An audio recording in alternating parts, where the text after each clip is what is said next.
Hi, everybody. Welcome to today's Learn with Google webinar on multi-channel funnels. Thanks so much for joining us. I'll be your moderator, and we'll have a few other moderators as well. So if you have any questions during the session, please feel free to enter them in the Q&A chat box. Today's webinar is the fourth webinar in our series on attribution. We're so glad that you've been able to join here. If you haven't seen the prior webinars, you can also look those up on the Google Analytics blog. We'll be sending links following the webinar so that you can view those and also sign up for our next webinar in the series. Please note that there are several widgets in your console. As I mentioned, you can submit questions using the Q&A box. You also have a resources widget that includes helpful links to our website, blog, and several Help Center articles. There is a couple of social sharing buttons as well. If you would like to do so, we encourage you to use the hashtag attribution. And finally, there's also a survey link, so please don't forget to fill out that survey before you leave. And the webinar will be recorded. We'll be sending out a link to the webinar recording in the email that you'll receive sometime in the next week. And now it's my pleasure to introduce Neil Hoyne, who is Google's Global Program Manager for Attribution. Neil, please take it away. Thank you, Sarah. Good morning, good afternoon, good evening to everyone, depending on where you're calling from. Thank you so much for joining us in this fourth webinar series as part of our ongoing discussion and conversation around attribution. Today we're going to be discussing specifically multi-channel funnels. And this is a conversation that's really been a long time coming. So when we started off with this webinar series, we really just started about discussing the opportunity of attribution, why it's interesting to pursue it, what other companies are doing, where there's opportunity in the market, and some of the benefits just that come from the subject area. And as we've gone deeper, we then went through in actually setting up Google Analytics and understanding how those connections are built between those measurement tools and AdWords. And then we went even further to go into search funnels within AdWords to say where are there some specific opportunities in what we like to call intra-channel attribution. That was the last webinar with my colleague Simon. All those webinars are also available to those that are new to the series. You can find those online through the Google Analytics blog. Now, as we go through this, it's just worth noting that this is a very dense subject, but we'll try to make it as practical and as applicable to your business as we possibly can. As we go through this, we'll do some live demos mixed with slides, and we also ask you to send any questions you have. We'll be reviewing those live. My two colleagues here will be actually answering some of those questions, and I'll also be trying to address some of them directly through the webinar. First of all, just a little background as to who I am. So here's my contact information. I usually put up my email address, but it became a little bit unmanageable just with the volume of inquiries we have. But as I said, we do try to make these things more about a conversation than just a straight presentation. So Google+, and I also put up my Twitter handle up there too. And that way, in case anybody have any questions after this webinar or just about using these tools, send them along. I may not be able to respond to everyone individually, but do rest assured that we are looking at that feedback, and we will use it to integrate into either better Help Center documents or feed it directly back to our wonderful product and engineering teams to build stronger products. So talking about this title, Global Program Manager of Attribution, so what exactly do I do at Google? And really my focus is looking at unique visitors, and that's really what I spend probably 40, 50 hours a week doing, and really trying to understand, out of all these individual unique visitors, who are the ones that actually convert, and why did they? And then at the same time trying to understand, well, why are there some people that didn't convert?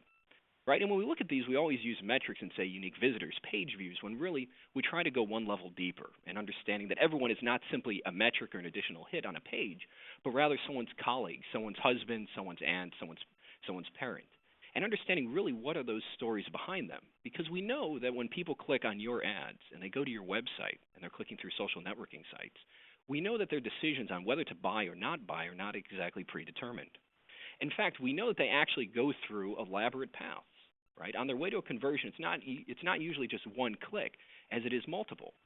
And what we actually have is through this tool, Multichannel Funnels, we can actually see these individual paths. It's an absolutely brilliant tool where we can see these paths develop, and we can see how people would go from a display ad to a search ad, go across channels, and then some would purchase. And then we can see at the same time how other people need additional interactions, sometimes across channel, where they're going to organic search and affiliates, and then they convert. And we're also curious why some people go down these paths, and after going through multiple steps, they actually don't convert at all, or they abandon. We lose track of them. And we wonder, well, why is that? Where do we have the opportunity as they were going through these individual paths to actually influence their behavior, and where were their deficiencies? Where were there areas of information that they needed? What were they looking for that they didn't find? And where can we help to change that or at least become involved? And at the same time, we look at all these individual interactions and say, who's really responsible for it? We see display leading to search and then to a purchase in one case, and we say, okay, well, is it display that receives credit because they were the first click and they introduced the customer into the purchase funnel?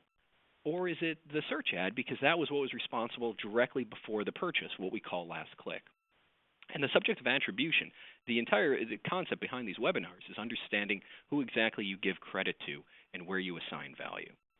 And what we've proven, at least through some of the previous webinars, is that we know attribution is a tremendous opportunity. And now, it's a challenging journey for advertisers. There's no single quick fix, but it also represents one of the greatest opportunities they have today to grow their business, to find new opportunities, to further optimize their advertising and their marketing spend.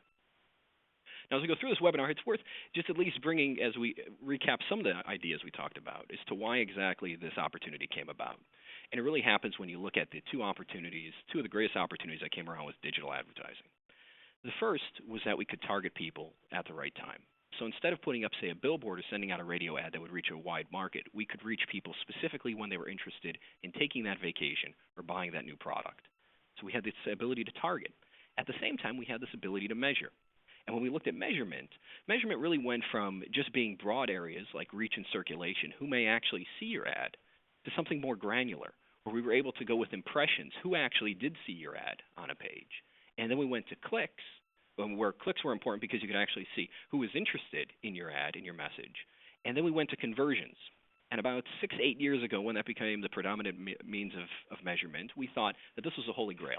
Now we could directly attribute credit to those actions that were leading to a conversion, leading to more revenue. But as we previously discussed, we actually know that there's multiple steps that go through. It's not always the last click that drives value. And oftentimes those clicks and those interactions that are further away from the purchase, because they don't get credit from a standardized last click model, they usually look like they underperform. And the common behavior is, well, if they're underperforming relative to those branded keywords, for instance, we cut them out from our marketing campaigns. But at the same time, we lose that feeder channel that's leading in new customers and really generating growth for the business. Now, when we're presenting these webinars, we really wanted to give a sense as to how many customers and advertisers we actually got ideas from. And over the past year, probably about 14, 15 months now, we've actually had the opportunity to work with about 250 advertisers on these attribution problems. And that 250 advertisers, this isn't a simple survey that went out. In fact, these are advertisers that we've had discussions with, we've worked with, experimented with, analyzed their data, and learned from them, as well as they learned from us, as to how to use these tools and to where they found insights. At the same time, we have over 10 million websites that are currently using Google Analytics. And multi-channel funnels, the subject of today's discussion, is actually included in all these properties for free. And we've actually received a tremendous wealth of feedback from these customers about how they're using this data and about what they want to see, what metrics they want surfaced, and what would really be impactful for their business.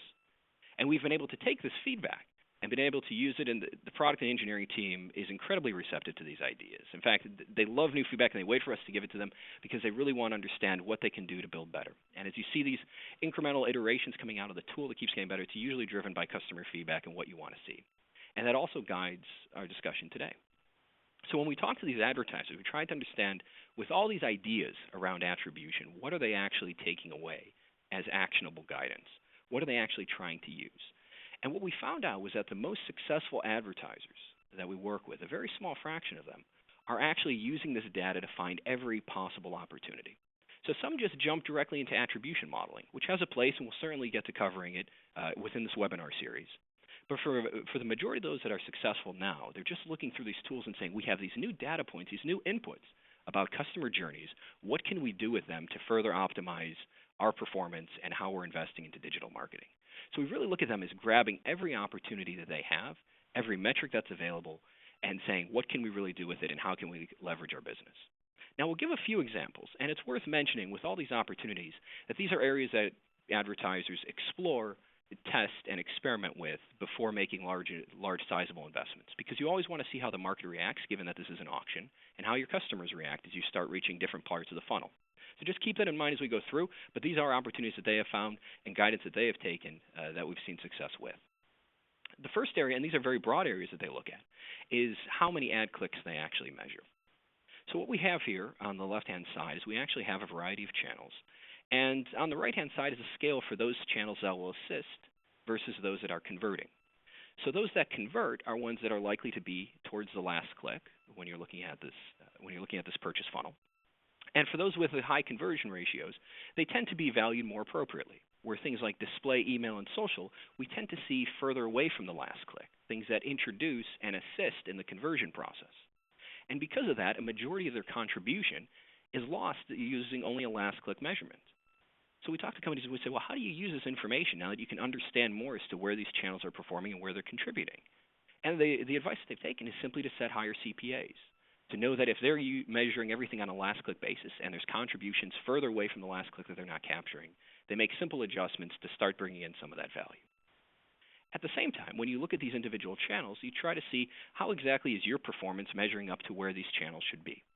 So remarketing is all the way at the bottom. Remarketing lists are usually built from people that have taken a specific action on your website, such as adding something to a shopping cart, but then they don't complete the conversion. And you could use a remarketing program to go through and target these people again as they go other places where we have network inventory. And you see remarketing on the bottom, which makes sense intuitively because you would think remarketing, you're targeting people late in the conversion path. These should be the people most likely to purchase and therefore be closest to the conversion. Well, some of these smart advertisers are actually using this information to understand how their remarketing performance and other channels are performing against expectations. So if you were to see remarketing higher on the list of assists, it may mean that your creative or your targeting can be improved to actually use remarketing in the way that it's intended. So if you were to put a branding ad that you were serving simply to those people that already added something to the shopping cart, it may not be the best way to actually draw them through and get them to complete the purchase, instead just bringing awareness. So keep that in mind that you can actually use these very powerful metrics just to understand and benchmark your performance around how those channels, keywords, and campaigns were built. The next thing to discuss is also just measuring individual visitors. So what we found out was that most people tend to look strictly at the visitors on their website that actually convert. Right? You have tags, you're capturing 100% of the visitors that are coming through your website, but at the end of the day, most customers are just looking at those 2% of people that actually purchase. And they're missing a lot of opportunities to improve their bidding by driving economic value to their business through these ideas of micro-conversions. So for instance, somebody going to a store locator or signing up for an email, printing a coupon, requesting a catalog. These are all activities that drive value to your business and make your marketing more efficient. For instance, sending out an email to someone has almost no cost. And now you can email to people, but those paid search keywords that brought people in look like they actually lost money because they didn't actually purchase on that first visit. And what we can do is we actually have metrics now that surface, now we have the customer path to look at how people are going through these and how many people are actually ending up on a particular goal. In one case, we actually saw 42,000 paid search clicks for an advertiser that ended up with a customer looking for a store, but they were given no credit, so that investment looked like it was lost. And if we were to put a 45-cent CPC on that and balance it out, it was almost $19,000 a month that they saw in paid search of people that were likely going into a store to make a purchase as opposed to buying online. Maybe they needed something right away. But when you looked at the marketing analysis, all it contributed was it looked like higher CPAs because those keywords weren't performing. So the really smart advertisers are putting this information in, understanding how much these goals are worth, and even coming with approximations. At the very least, this goal should be worth a number that wouldn't make this a negative investment, but at least null out. Some advertisers actually go a step further and say, well, if we anticipate that the average order value is $150 and that 1% of those people will convert, we're going to give this goal $1.50, which means that people now coming through this particular path, we will see that as a positive ROI instead of almost a $20,000 loss, almost a $40,000 gain. So those are two opportunities. A few more. Also, now that we have conversion path data, there's a lot of power within what we call the first impression, which is looking at that very first introductory step that gets people interested and connected with your brand or your website for the first time in their journey. And as we look through this information, now we can actually segment out by the channels and the keywords that they're coming in and looking at how that influences average order value. Now, this here is an illustrative example. We'll go through in the demo how exactly to get to these numbers. But we have seen a number of cases where advertisers have actually found opportunity by investing in certain first-click approaches as to how they can improve average order value later down the path. And for instance, in this example, if it happened to be display may have a higher average order value. But as we mentioned before, it also assists more than it converts, which means likely that higher average order value was simply wrapped up into a paid search keyword, a direct-to-visit or organic search keyword by this advertiser's current investment. The last opportunity just to consider as we go through this is also looking at how much money is wasted, of course, due to a poor website. And we've had countless discussions with advertisers where we talk to them about optimizing websites. And we've been hearing this for about 15 years, that you're always supposed to be optimizing your website. And it's difficult because how much do you optimize your website or your creative? Well, here we can actually use these clicks in between the path to understand, okay, well, how much money is actually lost? And what we can look at is we can look at all the clicks that led to a purchase. And we can figure out, okay, if someone came and they were going to be a valid customer at some point, why didn't they convert right away? Why did they require additional paid clicks in order to move them along that path? And each paid click takes out a margin, which means that we can actually look at how much these clicks are worth. In one case, we were able to pull out about 32,000 assist clicks. We give them a 65-cent CPC, and that equals about $21,000 a month. And we said, well, what if you can't make this perfect? You can't get everyone to convert the first time, but what if you were able to at least remove a little bit from that purchase path? What about 30%? Well, that gives you about $75,000 every year that you can invest, at least in this case, that you could reinvest in marketing. And at the same time, you would also probably see greater success because you would see less abandonment, as people don't have to leave your site and come back. And likely when they're leaving your site, either doing research on another third-party site, possibly one of your competitors, let's get them on the site, let's get them to convert.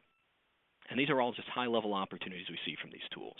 And we want to surface these, but what advertisers have figured out is that the more that they can find, because this is an auction, that anything that's adopted at a mass scale, it makes the market more efficient, but really the opportunity for growth comes from individual insights, where the companies that are able to go through this data, to mine this data, really are able to find competitive advantages for their business by allowing them to bid more effectively and more efficiently.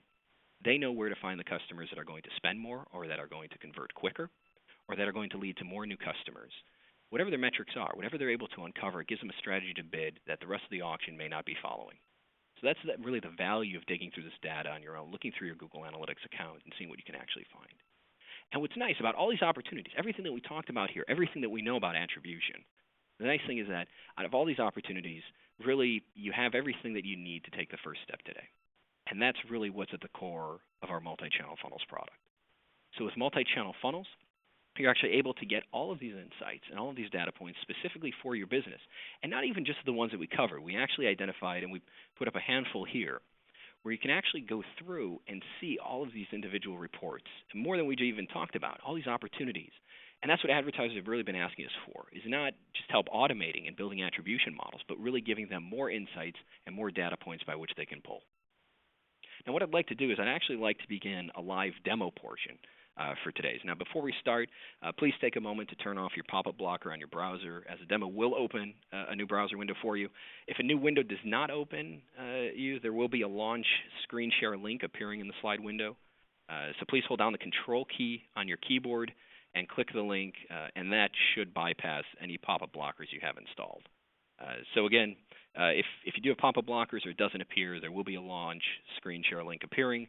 So just hold down the Control key on your keyboard, click that link, and we should be able to bypass any pop-up blockers that come up. Give everyone a few minutes while I launch the account on my side as well.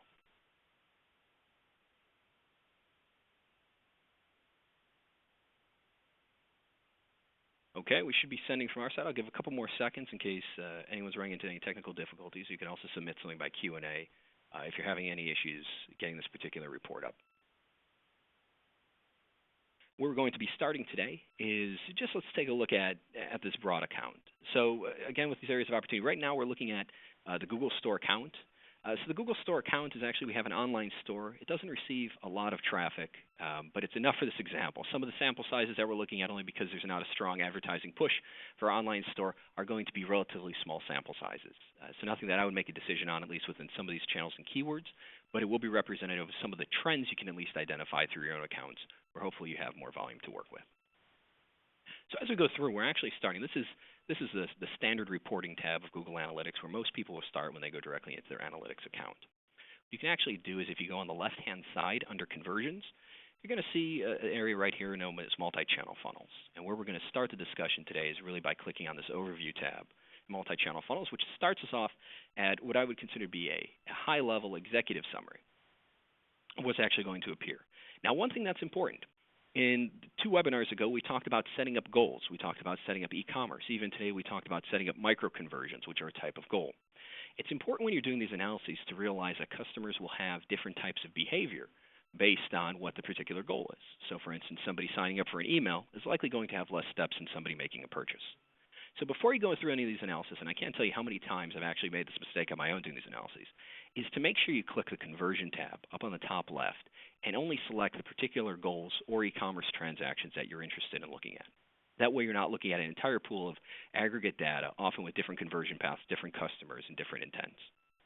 In this case, we're just going to uncheck all of the goals that are in this demo account, and we're only going to focus on those that are e-commerce transactions. You hit apply, it'll load for a moment, and then we know that we're only looking specifically within those people that actually made a purchase on the Google Store. Now, as we go through this, it's important to, this is easily one of the most powerful tools ever built within Google Analytics. It is free to everyone, and also data is backfilled all the way to January 2011. Now, data tends to be dynamic, so you may not want to go all the way back that far when you're doing analysis, but at least you have some data to already work from. It also depends on having conversions set up properly so that you have data and you know what the end of the path is. Other prerequisites, just to get them out of the way, these were all covered, but the four things you really need for multi-channel funnels is you do need to have a goal or e-commerce, as I said, actually set up. And if you load multi-channel funnels and you see a big block of text that says no goals or e-commerce are set up, that's likely going to be the issue. The second requirement, having auto-tagging or correct manual tagging enabled. So we actually have a custom URL builder for those people that prefer to use manual tagging. And what this is really for is that we tend to take all the volume and all the clicks that come into your website, and we use this auto-tagging to understand what type of links that they are. So if it's a paid advertising campaign, we depend on auto-tagging to be able to identify that. Manual tagging works just as well if set up properly, which is why we're going to provide you with the documentation to make sure that in fact comes through. We also need to link this account to AdWords, which just makes sense because it provides the bridge between your keyword campaign and placement data. And we also, as I said, we also have webinars on these to go through the individual requirements if you want. Now, going through this first report, when we look through this, what we'll see here are really the individual channels that are coming through. So what we see in this Venn diagram, and this is what I like to call the CLevel Report, is where you can actually see the overlap of individual channels. And this helps you understand if you even have an attribution problem to begin with. So for instance, those companies where you may have a goal such as lead gen or something where people convert very quickly, you may not have overlapping circles, meaning it's usually 1.5 average clicks until a conversion. In this case, what we see here is we see organic search, and we see direct, and we see paid search. And every area there's an overlap are those that are actually conversions where they touched both channels, but using a last click model, only one of them would actually receive credit for the conversion. Now, if we look at the particular metrics, what we have here are roughly 592 conversions that were measured during this period, which means 592 individual channels would be given last click credit. And the 237 are assisted conversions. So what's an assisted conversion? An assisted conversion is any time, an assist is any time a channel is involved, but is not the last click. Now, it's important to note that this is not a measure of efficiency. So, for instance, if you had 10 email clicks and then someone went through, say, a paid search ad to convert, it would only be one assist for email. Equally, if there were 2 or 3 paid search clicks and then someone clicked on display before they were converting, that would only count as one assist for paid search. So just keep that in mind. It's not a measure of efficiency, and really represents a lower bound for an attribution problem when you're investigating it. Now, when we're looking at these individual paths, when we're looking at what's actually happening, this is all based on a 30-day look-back window from the conversion. So if I were to make a purchase on the Google Store today, this particular tool would look back and give assist credit to any interactions that I had 30 days prior to that conversion. Now, this is important because if I took an action 31 days or 60 days ago, it would not be included in the purchase path. So just keep that in mind that it's only 30 days. It's also based on cookies. And what that effectively means is that if you're using a laptop here and then you go and you switch to a different computer or a tablet, it will start new conversion paths. It's just there's no easy way to measure across devices at this point, but it's just something to keep in mind that people can start different conversion paths as they move between different devices. The final thing to mention is that this data, as we go through, will not match up directly with AdWords. So if you look at the conversion data and you compare it to your AdWords data, you're going to see a discrepancy. It shouldn't be large, but we expect it to be there. And the reason really has to do with the timing. So within AdWords, AdWords will actually measure conversion from the day that the ad was clicked. So if I clicked on a paid search ad 5 days ago and then came back directly today to purchase, AdWords will assign a credit 5 days ago when that ad was clicked. Whereas when we look at this tool and we do this analysis, keep in mind that multi-channel funnels will actually assign credit on the day the conversion actually occurred. As we move through with this overview report, the next area of opportunity that we go to is we go to the assisted conversions. So within assisted conversions, really what we're going to do is start actually getting into the data of this performance. Now what you'll see right here is a very large and daunting table, and we'll go through what some of these individual groupings mean and how they impact. So the first is by going through with the organic search. Organic search is anything that comes from a search engine that was tagged as really visited from unpaid search. So there's two tags we look at, source and medium. If medium equals organic, then it goes into search, and it also constitutes most of the major search engines. Direct is when someone comes to a website, but there wasn't any referral data. So if they typed your URL in directly, or they came from a bookmark, that will go into the direct bucket. Paid search are any AdWords or other accounts that are tagged as being CPC or PPC. Referral buckets are visits from websites that are not social networks, and social networks are visits from websites that were tagged specifically as being a social network. So we have a list of about 400 of them: Facebook, Twitter, Pinterest. They all come through, and they're automatically grouped within the social network set. It's important also to note that when things do come from social networks, we are not able to look at, for instance, someone making a wall posting on Facebook or tweeting about your brand. We only measure those clicks that come in directly from those social networks to your website. Now, there's some other groups that some of you may be seeing in your own account data that's worth mentioning. We do allow people to assign through, as we discussed, tagging emails. So some people will receive can actually set up a group to capture their email performance. Some of you may also see display, which would capture anything that, say, for instance, on the GDN that was a display ad. But it's important to note that we do make a distinction within these basic channel groupings, where we will put GDN non-text ads in display, and GDN text will actually go into other advertising. Because there's a discussion to say, well, is a text ad really, even though it's served on a display network, is it display? Does it have the same type of influence? Does it have the same type of behavior? And for those reasons, we actually put them into a separate group. And we're actually sending out a link as well where you can take a look at all the individual channel groupings and their definitions, so that after this you have an understanding as to, if you're setting up your tags, how you should be doing that to set them up effectively and correctly. Now, with any of these individual categories that you see here, you do have the option to click into any of them to get a little bit more data and a little bit more granularity. So for instance, if we were to click the referral group here, the report loads, you could then see all the individual sources, the individual websites that were then sending traffic directly through as part of the referral group. And if you want a quick tip, there's often been questions about how exactly you understand if all your pages are tagged. So I said there were 4 requirements. I didn't discuss one of them, which is you need to make sure all your pages are tagged. This is the easiest way to actually find out if it's there. So when you go through the referral grouping is looking at any website that sent traffic that was not a paid ad, was not an organic ad, or a known social network. If you go through this report, if you actually see yourdomainname.com appearing anywhere in this source list, it actually is highly indicative that there's a page somewhere on your website that's part of the conversion path that does not have Google Analytics tags set up on it properly. And because of that, when you look at multi-channel funnels, it says someone came from a page that was tagged, went to one that wasn't, and it creates a break in that visit and creates what we effectively call a self-referral. So if you see it there, it's just indicative of that. The 2 caveats. One is, because we can't identify exactly what page it is, if there's not a high volume that's coming in on these numbers when we look at assist and last, and we'll go through their meaning in a moment, it may not be worth the time tracking down. If it is a large percentage, you definitely want to try to take a look at your tags to understand where you're missing coverage. The other thing to note as you're going through these individual tags as well is that we're not going to be able to measure pages that are outside the conversion path. So if someone were to go to, say, an investor relations or a terms of service page that's outside of that flow, if it's not part of a conversion, it's not going to be recorded, and therefore you wouldn't see it. So this isn't a solution to find out all the pages on your website as to which ones are tagged, just those that are part of customers that are on their conversion paths. Easy enough? Let's go back one level up just so we can go to the channel groupings. Now, we really want to focus on 3 columns here. So last interaction conversions, which is in the middle, that's from a last click basis. How many conversions would be allocated to each individual channel? So in this case, organic search, 263 conversions would be attributed to organic search on a last click basis, 228 for direct, and so forth. In the assisted conversion column, the very first one, we look at how many conversions each channel was part of, but it was not the last click. So in the case of organic search was not the last click for 134 conversion paths, which meant that it happened somewhere before the last click and it was not given any credit for it.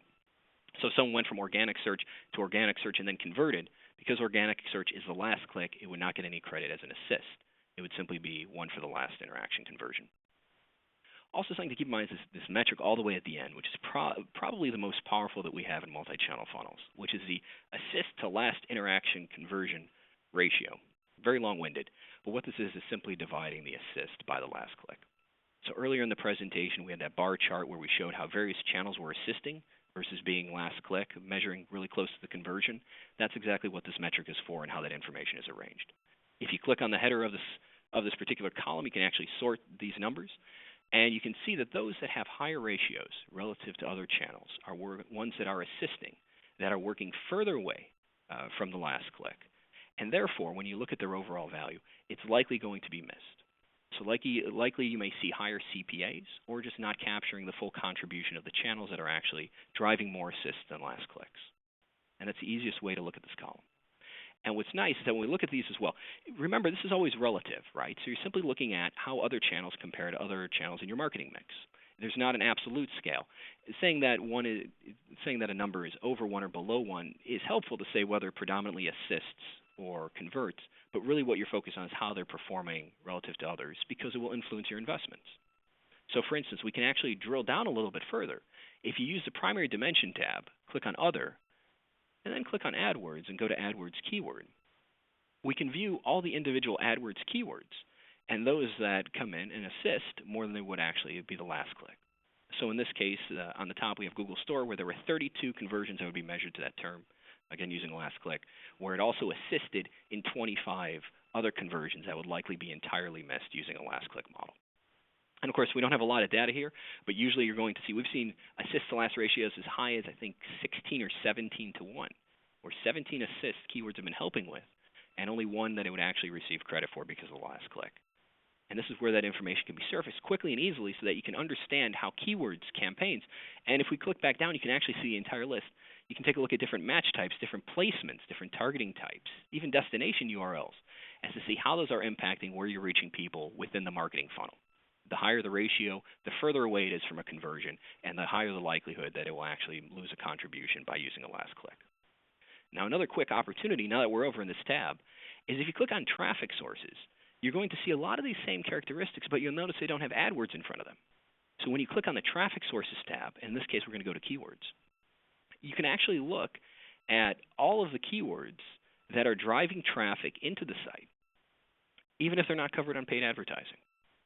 So what advertisers have been doing is actually taking this list, exporting it out, and then actually comparing it against their current paid search coverage to make sure that all the terms that are actually along the conversion path, all those terms, even if they're assisting, at least have keyword coverage.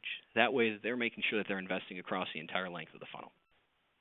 So it's really easy to look at. It's really powerful. And we recommend just going through this and really identifying those that are assisting more than the last click to understand where there's opportunity. Now, returning back to the basic channel grouping, another tab area that I want to just draw your attention to here is this first interaction analysis. So right here now we're looking at all assists, which means it took place anywhere beyond the last click. What if we want to look at those channels that are specifically reaching people as the very first click? Well, that's exactly what the first interaction analysis is for. So what you can do is you can go into this report, and now you'll see that last click stays the same, but we replace first click, and now assists now become first click. So you can see for 291 conversions, organic search was the very first interaction that people had on their way to a conversion. And just to note with overlap, if there was only a one-click path, it would only go to the last interaction conversion. So if someone just clicked on organic search, it wouldn't count as one first and one last. It would simply just go to the last bucket. But here, for those customers that have the longer paths, you know the path that they actually went through and the first step that they took to actually reach into your website, so reaching out to new visitors. Now, if we wanted to go a step further, say you were really interested in reaching those people that have never been to your website before. So you want first clicks, but you really want to say, what are the first clicks for people that have never heard of my brand, never seen my site? We actually have a few tabs for you there. So if you use the secondary dimension tab on the left, right? A lot of these look familiar from the other, but you'll see how this comes in. And you click on visitors, you can actually select new visitor. Now, when you select new visitors, it will present a yes or no column in the middle, where it will give you a choice to say, okay, were these actually new visitors to your site? So as we discussed before, multi-channel funnels looks back 30 days and captures all that behavior. But we actually have a GA cookie that lasts for a lot longer, a period of years, where we can measure whether someone's an absolute new visitor when they make that first visit. So they've never been to your website before, at least according to their cookie. And it'll show, in this case, for organic search, there were 243 people that came through that eventually purchased. And they were new visitors that were never at the Google store before. Now we also have the no, which makes it a little bit confusing because now you have additional columns. And I'll show you a quick way to remove that, is that we click on Advanced, Dimensions, New Visitor, and Exactly Matching Yes. Now what you have here is you know how many new visitors that eventually purchased were driven by each individual channel. As I said before, you can also drill this down so you can see what particular keywords, what campaigns were also contributing to the most new visitors. And then right away you have an understanding as to how they're actually performing. And what's nice with these secondary dimensions as well is that you can also break them down by geo. If you're interested, you can break them down by mobile device, by language. You can also look at those customers that bounced. And I encourage you to go through these individual segments to take a look at how performance is differing and where you're reaching new customers, where your business is growing from. But also remember that with a lot of these, that it's not strictly a measure of volume. So with some of us, you may say, okay, organic search was 243, or you may see keywords that have a lot of new volume. And the inclination may be, okay, well, these are the keywords that are really driving the most traffic. What you really want to take a look at is what percentage of clicks were actually new ones. So if you export these reports out, compare them to the total amount of clicks that you see within AdWords. And that way you'll be able to see, out of the 1,000 or so clicks that you received, how many were actually new visitors. And what you can then use that for is to figure out what's the probability out of 100 clicks that you're going to reach new visitors. And those with the highest probabilities are the ones that you want to invest in if you really want to attract those new people to your website. Some advertisers even go a step further where they say it's great that these channels have the highest likelihood of reaching new customers. But what I'm curious to know, either with first click analysis or with these assist clicks, is I want to see which ones are actually driving on a cost basis. So some of them actually divided by the cost that they're spending. So a cost per new visitor or a cost per assist. And that's the powerful insights that you can just do by meshing this data directly with your clicks and your costs from within AdWords. Now, there's a few more reports that we need to go through, even though we could easily spend a couple hours just going through this one. The next report is really the top conversion paths. And for all practical purposes, this might as well be all conversion paths with how much data it shows. But a few things to note about this report. What this report will do, and I call it a high-level, another CLevel report, is it will show you how people are moving through individual paths, individual clicks. So when we talk about assist really not being a measure of efficiency, this is where you can start to pull out the individual clicks and the total that occur. So in this case, you can see how many times people are going through organic search or paid search. And there's a few ways you can use this report. The first is that you can use it just to understand how people are moving through different paths. So for instance, if you were to click on the secondary dimension tab, AdWords, and then AdWords keyword path, what it would do side by side, it would join the individual keywords that people are going through. So in the case of row number 8, how people are moving from paid search, they're looking for Google Store, and then moving to direct. And as you have more robust marketing paths, you're actually going to be able to see how people go through, and they go through display to search, the multiple search terms, and you can understand how they're actually moving and refining their terms. The other thing you can use, and a lot of people are interested in this because they want the raw data. I think it was last week on Tuesday we actually released the API for multi-channel funnels. So you can actually go directly into multi-channel funnels and pull out all of this raw data so that you can run your own analyses on this. And where some companies do it is they tend to look at trends as to how people starting on display move through, what keywords and what clusters they go through. So they really just want this raw data. They really want to work with it on their own, and this is a report that's going to get you all the inputs. And of course, as with any other report, you're not limited just to this level. You can look at individual keywords, campaigns, and get as granular as you really want. The final two reports that are worth mentioning are both the time lag and path length reports. Now, these are very similar in design and function, with one key difference. The time lag report is going to look at the total time that it takes someone to actually convert, to move through the path. So time lag 0 are people that purchased on the same day as their first interaction. The path length report looks at how many individual clicks they had to go to, how many times they had to come back to your website before they actually made a purchase. Now, from a high level, what a lot of people will look at is use this as a gauge to say, how long do people take to convert? And if I'm running an experiment, how long do I need to wait? And some of them even use this as a measure of efficiency, so that they can say, well, if most people are taking 3 interactions to convert, let's see if we improve our website, if we can drive that down. Because less interactions likely means less paid advertising costs, which means you can invest that money elsewhere and you're more efficient. But there's also a few other ways you can use this information. So for instance, from the path length report, what you can do is if you click export on the top and TSV for Excel, since that will work best for this demo, you can actually export this data directly out and take a look at how your average order value changes as people move through. Now, in the interest of time, what I actually did was I actually ran through this to pull these reports out, and these are the reports from Google, where we have the total amount of conversions and the conversion value. This is a direct export that you get. Simply, if you go through and divide these two numbers, what you end up with is the average order value for people that converted on that first interaction. And if you were to just drag that formula out, you can actually see how they changed. And again, apologies for the low volume, but I think the point's clear here. What you can actually see is you can split customers and understand, okay, so the people that take 3 interactions to convert, that's actually not a bad thing because they're spending significantly more than people that convert on the first visit. Now, when you think about this from a targeting perspective, going back to this idea of remarketing, so we recently launched a product called GA Remarketing, which allows you to use characteristics within Google Analytics to reach people and to target directly to them. And if you saw someone that was already at your website 2 times, and you think there's a high likelihood they're going to convert on the third, they may be worth targeting because they spend significantly more than other populations. And when as you go through there, if they didn't spend more, if you saw the same number all across, that's when you may want to focus on efficiency and really trying to drive everyone on the first or second conversion because there's no incrementality if they go additional clicks. But really, here's a quick opportunity to say, well, how do people actually spend as they spend more time with our website?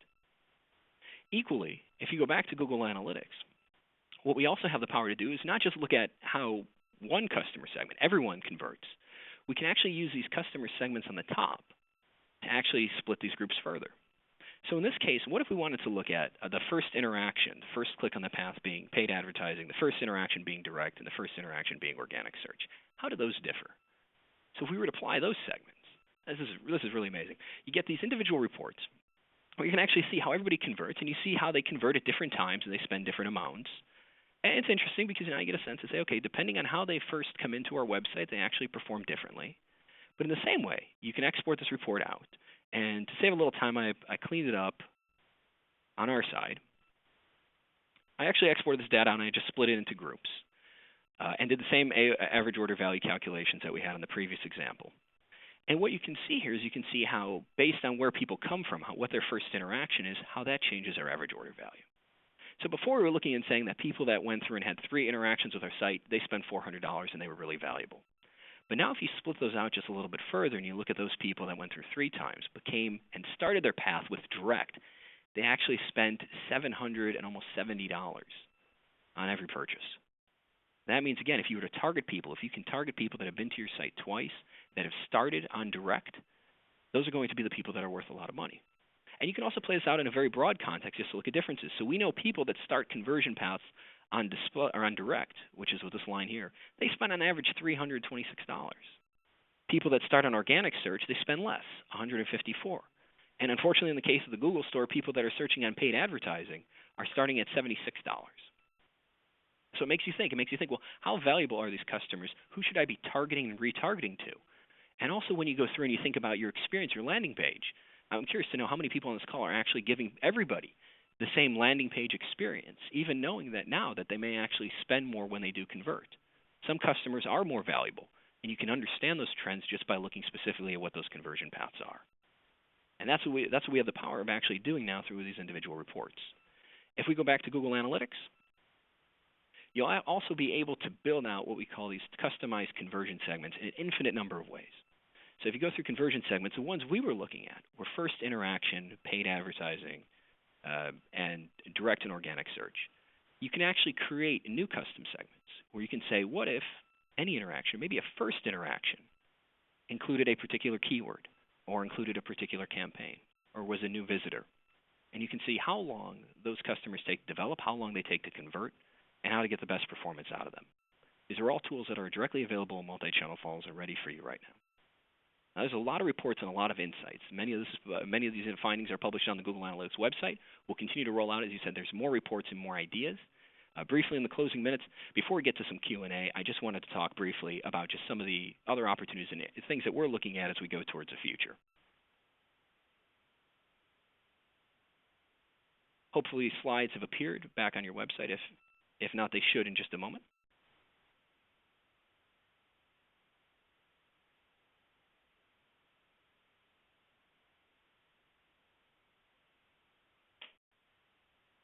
All right, so the future, what are we working on? What do we really see areas of opportunity? So as I told you when we started that a lot of advertisers are really just looking for any data points they get so they can understand more about their customers. Some things that you may find and that we're looking at. First is we're looking further from each conversion.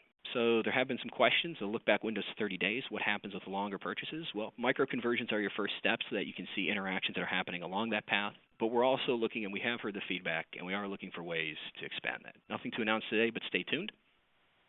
We're also looking at opportunities to improve measurement across devices. So we are limited to individual devices because of cookies. We're going to see if we can improve that or at least get some insight as to how things are moving between cross-device and between mobile.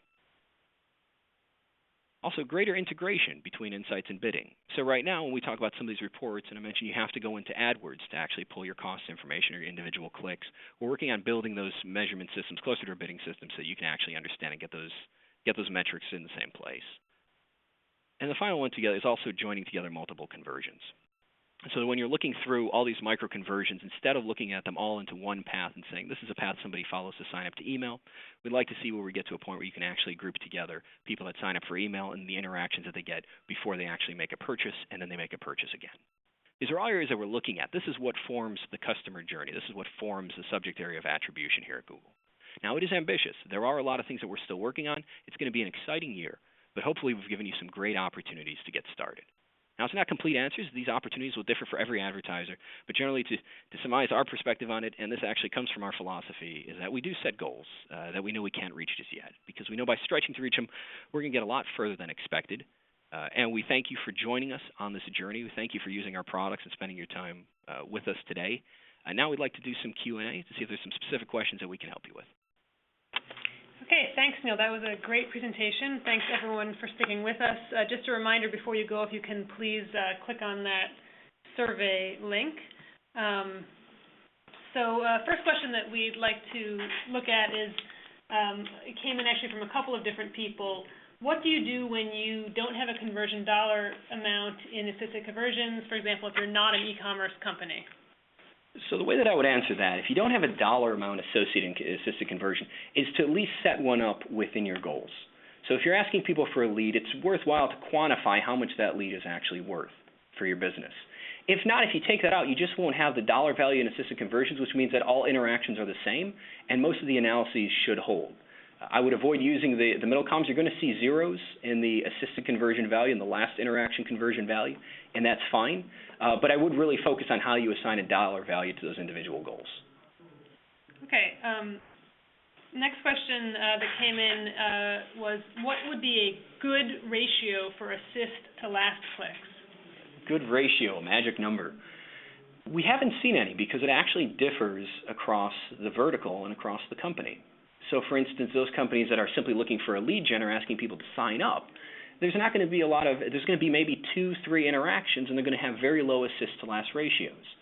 For those companies that have more complex, higher order value amounts, they're going to see longer paths, which means that they're going to have higher assist to last ratios. What I'd instead focus on is how those ratios differ within against other channels. So why would one be higher versus lower? And also, as you continue to invest and optimize, I would look at how those ratios change.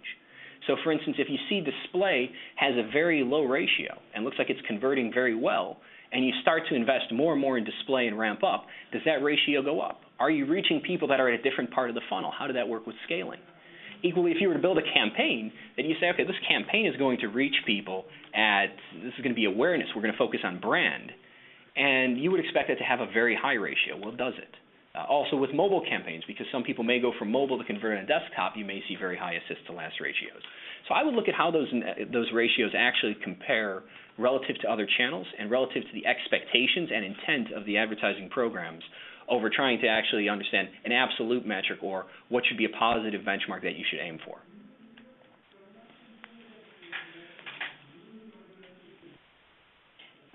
So you talked about the length of time that we have. What do you recommend for lead generation sites where the user takes longer than 30 days to convert? For sites where it takes longer than 30 days, I offer a few things. First of all, we are aware of this particular problem, and it's something I know that our product and engineering teams are actively looking at. So I would stay tuned to see if we can integrate something stronger into the product. The other two things that I would mention is we know the longer you go out from that 30-day period, the more we see increased cookie deletion rates and where you see larger influence from other activities we can't measure, some of those being social network activities on that site as well as offline interactions. Because of that, usually going out past 30 days becomes problematic with more noise in the data. I would actually suggest looking if there's more individual micro-conversions that you can use to bridge the gap. So, for instance, somebody that's looking at, let's just say, using automotive as an example, someone that's buying a car. I think one of our research reports put it that they start the consideration process 6 to 8 months out, which is definitely beyond the 30 days that we can capture. But for those, I would advise you look at things like, okay, what are the paths until people go through and they actually look up information or print a brochure about a particular car? And then what interactions happen where we drive people to the middle of the funnel where perhaps they're looking to actually customize a vehicle? And then setting up a third conversion to say, okay, these are people that are looking for the dealer locator. And that way you can just measure individual sections of the funnel within that 30-day window and just focus on those that are really saying, okay, this is where people are in individual stages of the funnel, and then hopefully we'll have some help on our side to give you some guidance as to how to join those together. But that would be my best approach instead of just really trying to get a lot further out than that 30 days. Okay, I think we have time for one more question. One that just came in is, how can I make sure that I did everything that I can to set up my analytics to see what we just saw? Is there some kind of a checklist?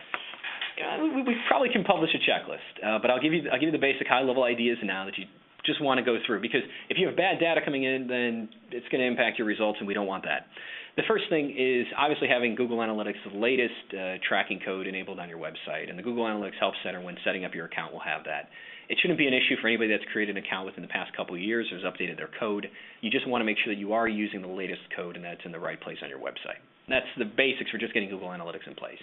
Once you get into multi-channel funnels, if you don't have goals or e-commerce, you probably weren't able to get into reports, and that issue is fairly obvious.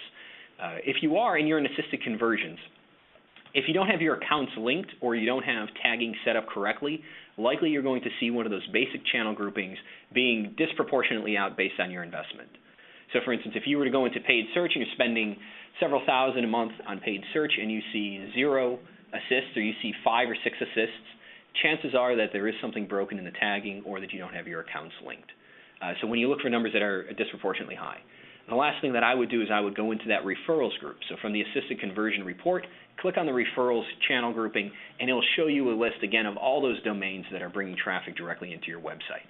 If you see your domain in there, then you are likely missing some pages and page coverage, which means you're not capturing the entire conversion funnel. And worse is those people that are coming to those untagged pages, you're likely losing out on the clicks that they had before them. So someone going from a paid ad to an untagged landing page. Check those out, make sure those numbers aren't completely crazy, and that should be good. And to that advice, yeah, I think we can publish a checklist online that just goes through and gives you a little bit more clarity and gives you a structure as to how you make sure that your implementation is in good shape. Okay, great. Well, thanks so much, Neil, for that. Thanks again to everyone for joining. Just a final reminder to please fill out that survey before you leave. We'll be sending an email sometime in the next few days with a link to the recording. And in that email, we'll also include links so that you can register for future webinars. We have a couple of related webinars coming up. The final webinar in this series will be on attribution modeling, and that's scheduled for sometime in early October. We don't have the exact date yet, but you will be able to pre-register. And we also have an online-to-store conversion tracking webinar coming up, I believe, on September 20th. So look out for that email in a few days. I think we also may try to follow up with a blog post which will include responses to some of the questions that we talked about today. So look for that on the Google Analytics blog also sometime in the next week or so. Thanks again, everybody. Enjoy the rest of your day.